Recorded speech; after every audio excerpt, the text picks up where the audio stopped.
প্রবাসে যারা আছেন, যারা ব্যাচেলর জীবন যাপন করছেন, যারা পরিবার যাদের সঙ্গে নাই এবং বিবাহিত, তারা তাদের যৌন চাহিদা চরিতার্থ করবার জন্য, যেহেতু এখানে উপায় নাই, তাদের স্ত্রী সঙ্গে নাই, তাদের জন্য কি হস্তমৈথুন করা জায়েজ আছে নাকি না জায়েজ?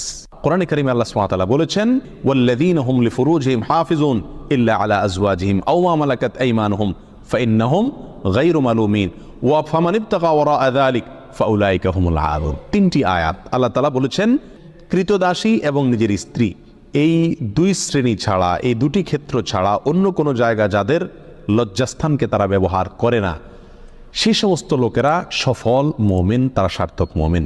ফামান ইবতাগা ওয়ারাআ যালিক, আল্লাহ বলেন এরপরে তৃতীয় আয়াতে, যারা এই দুটি ক্ষেত্র ছাড়া, স্ত্রী এবং কৃতদাসী, এই দুটি ক্ষেত্র ছাড়া অন্য যে কোনো ক্ষেত্রে তাদের যৌন চাহিদাকে চরিতার্থ করে মেটায়, আল্লাহ বলেন ফাউলাইকা হুমুল আদুন, তারা হলো সীমালঙ্ঘনকারী।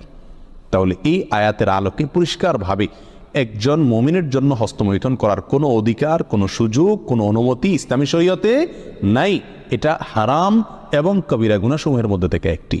যারা প্রবাসে আছেন, এমন কোনো দেশে যদি থাকেন যেই দেশে তিনি তার যৌন চাহিদা না মেটালে নিশ্চিতভাবে গুনাহে লিপ্ত হয়ে যাবেন, জেনায় লিপ্ত হবেন, কারণ সেখানে জেনার অবাধ সুযোগ রয়েছে, এরকম যদি পরিস্থিতি হয় তাহলে নিজেকে রক্ষা করবার জন্য, অর্থাৎ বড় অপরাধ থেকে অপেক্ষাকৃত কম বড় অপরাধ যেটা, সেটাই তিনি লিপ্ত হতে পারেন, অর্থাৎ হস্তমৈথুন করতে পারেন।